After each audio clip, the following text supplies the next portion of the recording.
My name is Amanda. I'm 33 years old. It's all in the past now, but to find closure from an unpleasant memory, I'd like to share a bit of my story. This happened about 2 years before I got married. At the time, I was dating a man I met at a group blind date. His name was Luke. He was 2 years older than me. He worked for a renowned company, was excellent at his job, and was quite handsome. Plus, he was such a gentleman that when we first met at the blind date, I wondered why on earth he was still single. We hit it off right away, and we went on many dates on weekends. Shortly afterwards, he proposed to me at the top of a Ferris wheel. Back then, I was eager to get married because I was already 30 years old. I couldn't think of a reason to say no. We introduced each other to our families. His family seemed all so nice and kind. All the family members seemed to be close with each other, especially between Luke and his younger sister. Everything was going smoothly up to this point. I soon found out why Luke had remained single. He was a tad too close to his sister. To be more precise, it was Luke who was obsessed with her. When he introduced me to his family, he was particularly anxious about her reaction. Though his parents seemed to like me, I started feeling a bit uneasy about whether I should really get married. My suspicions were right. One day, when he returned from an overseas business trip, he suggested a family get-together. So, we all gathered at his parents' house. He told me I was practically family. It made me feel like I was accepted, so I happily agreed. After Luke shared stories about his overseas experiences, he started handing out souvenirs. First, he gave his parents some famous chocolates from the country he visited. "These look delicious," said his parents. Then, he gifted his sister a designer handbag he bought at a duty-free shop. "Though, I've been wanting this bag for so long," she exclaimed. I was next. I wondered what he got for me. "Oops, I forgot," he chuckled without any hint of remorse.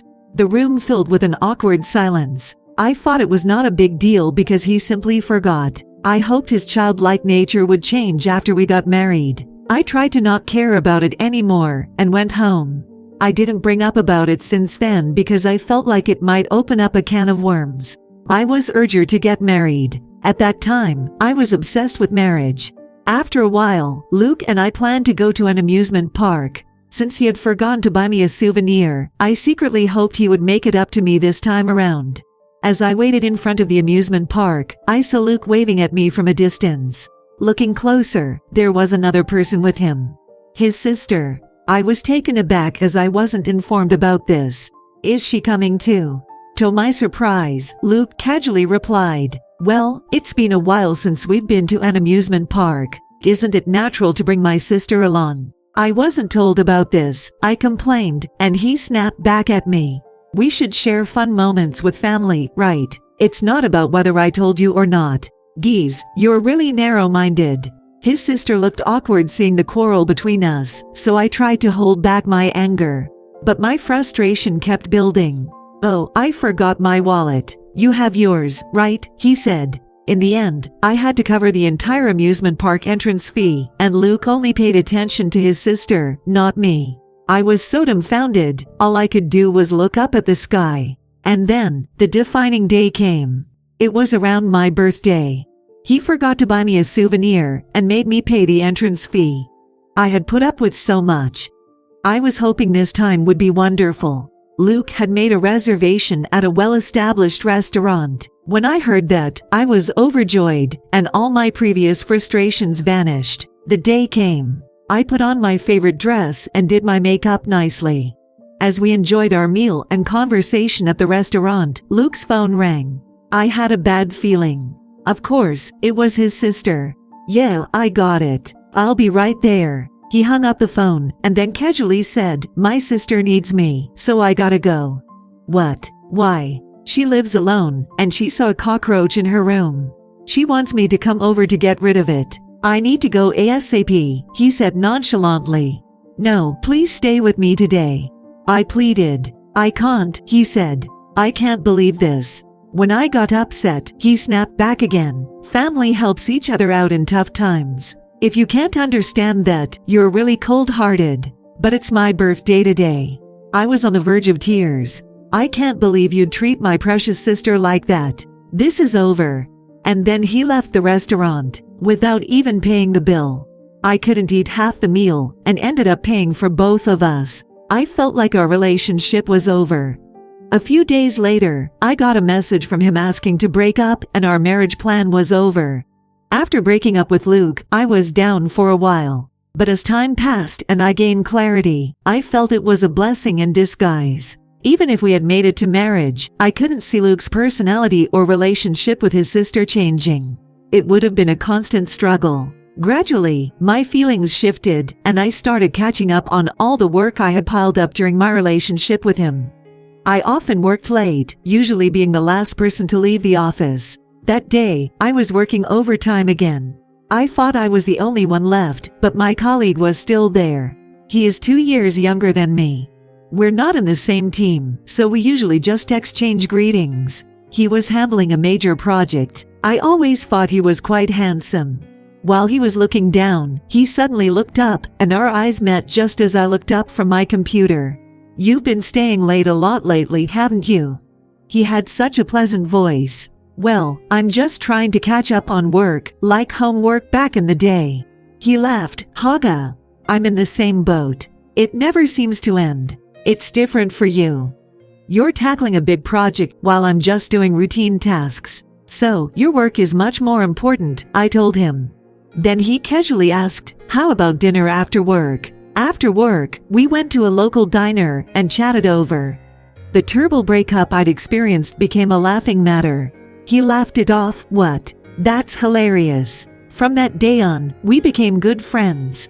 We went out to eat at the diner several times. We were texting every day. Being with him, I felt comfortable being myself. One evening, while on my way home on the subway, a text from him popped up. "Do you want to go out with me?" I was so taken aback, my mind went blank. I had been through a huge breakup just a few months before. I couldn't understand why he'd want to be with someone like me. But I followed my heart. I quickly replied, "Sure. I'd love to." It was a straightforward yes. Life is full of surprises. Even though our new relationship began, it didn't change a lot between us. Still texting and eating out at the diner as usual. It was very natural. However, one thing did change: our weekends. We always visited each other's apartments and watched movies. I looked forward to it a lot in weekdays. We dated like this for a while. One day, just after we finished watching a movie at his apartment, he said, "This movie was really nice. I hope we can have days like this forever. Will you marry me?" I was surprised, but I was very happy. "Yes, absolutely," I responded quickly. To be honest, when I started dating him, I was still holding on to the pain from the past, but he taught me to be myself. I vowed to let go of the past and face the future with him. Before we got married, we moved in together. Then one day, amidst our peaceful routine, my phone rang. It was Luke. I didn't want to recall the past, so I ignored it. However, he kept calling, and when I continued to ignore him, voicemails started coming in. "Pick up the phone. Let's talk." "Too little, too late." The initial voicemail said, "Once you break up with me and you're alone, you've realized there's no man better than me, right?" Furthermore, it was condescending with phrases like, "I'll forgive everything you did to me." But perhaps being ignored got to him, because gradually his messages became more pleading, like, "Please answer the phone," with a hint of tears in his voice. "Just let me talk to you once," he added. I couldn't take it anymore, and blocked his calls. Then, he started texting me. Of course, I left all his messages on read, and I never replied. I could have blocked him immediately, but we once promised to marry each other, so emotions got in the way, and I couldn't do it. I figured it would be best to firmly explain the situation, so I replied to him, "I'm glad you seem well. I'm getting married to my new boyfriend. Please don't contact me anymore." But his reply was something completely unexpected. "Getting married? Are you being forced? I'll save you. I'm your prince. I'll turn any crisis into an opportunity." I had to discuss it with my fiancé. I told him the whole story. I should have just blocked him. Replying out of sympathy wasn't a good idea. When I honestly told him everything, he smirked. "Leave this to me. Can I borrow your phone? I'll reply to him instead of you, but don't tell him that." From then on, whenever Luke texted, my fiancé replied on my behalf. At first, the exchanges were just refusals to his pleading messages like "please meet me. Let me talk to you." But as days went by, things got weirder. One day, he sent me a poem. "You're the yolk, and I'm the egg white. Without both of us, you can't make an omelet. Let's make one together." My fiancé and I burst into laughter. Then Luke sent a voice message saying, "Now, listen to my feelings," followed by his self-composed love song.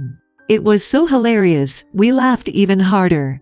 He kept sending what he thought were romantic messages, not realizing that he was actually communicating with my fiancé all along. It was really hilarious. Eventually, my fiancé said, "This is getting nowhere.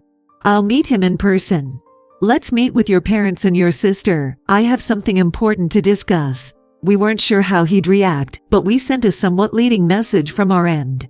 On the day of the meeting, me, my fiancé, Luke and his family met up at a restaurant. There was a tense atmosphere, but only Luke seemed to think that things would go his way, wearing a smug smile. However, when he saw my fiancé sitting next to me, he blurted out, "Who's that?" "He is my fiancé." He seemed to have forgotten about what I told him and said, "But I proposed you first and I'm better than him. It's your fault in the first place for not treating my sister right. But I've been generous, saying I'd forgive you."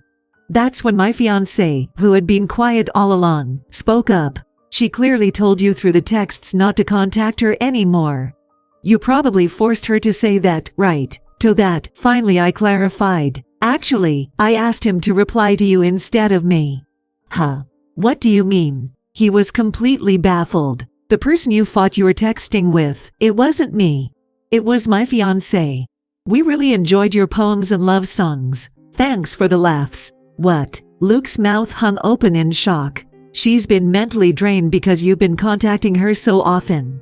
That's why I've been the one responding to your messages. You always looked down on her and berated her.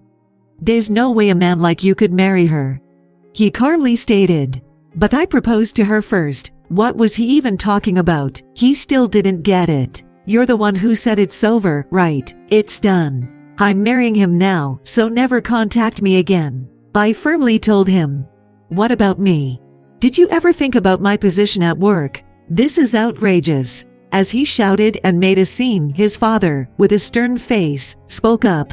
"Who's being outrageous here? You told us you had something to talk about, but what on earth were you thinking? You're the one who broke things off. Why are you still asking her to get back with you? Explain to me."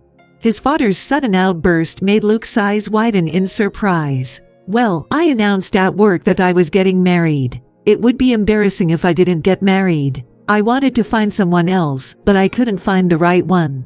I thought Amanda still liked me, so I thought she'd easily come back to me if I just reached out. Just for that reason." His father's face turned red with rage. "You get where I'm coming from, right?" Luke desperately looked at his beloved younger sister with pleading eyes. "You're so disgusting. She really dislikes you now. You have to give up on her." It was shocking. Being scolded even by his dearest sister, Luke looked like he was about to cry.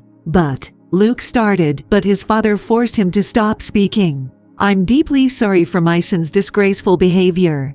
I swear he won't act like this again.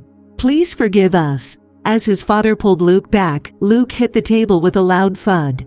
My fiancé and I almost burst out laughing at the ridiculous scene, but held it in, given the seriousness of the situation. We never heard from Luke again after that day. Later, I heard he made a big blunder at work and got fired. I heard that his parents, feeling the weight of raising such a failure, sent him to work on a farm in the countryside. The environment and the work are apparently tough. And his sister got married, which shocked him even more. My fiancé and I got married and are now living happily. I'm 5 months pregnant. We can't wait to see our baby. Family is precious. We must help each other out in tough times, but one wrong move can lead to irreversible consequences. And one shouldn't rush into marriage. I know it sounds preachy, but please take this advice from someone who's been through such a dramatic situation. I hope you won't experience something awful like this.